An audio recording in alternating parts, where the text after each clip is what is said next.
सूबोदर शहर जे लतीफ़ कॉलोनी पीर मिठड़े जे रहवासी मल्हा बिरादरी जे अल्ताफ़ हुसैन मल्हा पंहिंजे पुटनि आशिक़ कमर अब्बास तवक्कल अब्बास सां गॾिजी मीडिया वारनि अॻियां एहतिजाज कयो। अल्ताफ़ मल्हा दाहिंदे चयो त 6-7 साल अॻु मां पंहिंजी बिरादरी जे अल्लाह रखियो मल्हा सां मिटी माइटी कई हुई। अल्लाह रखियो जे पुटनि अल्लाह ॾिनो ऐं अल्लाह वसायो खे 2 न्याणियूं मसमात साबरा ख़ातून ऐं परवीन ख़ातून परणाए ॾिनमि।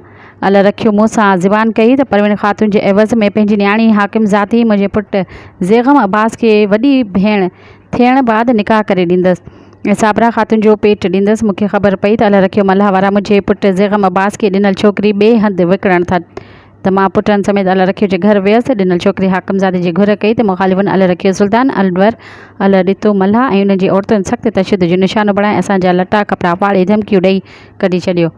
अचे त असां एवज़ न ॾींदासीं, असां हली आयासीं त पोयां मुंहिंजी ॿिन्ही न्याणियुनि खे बि बचनि समेत तशदुद करे घरां कढी छॾियो आहे।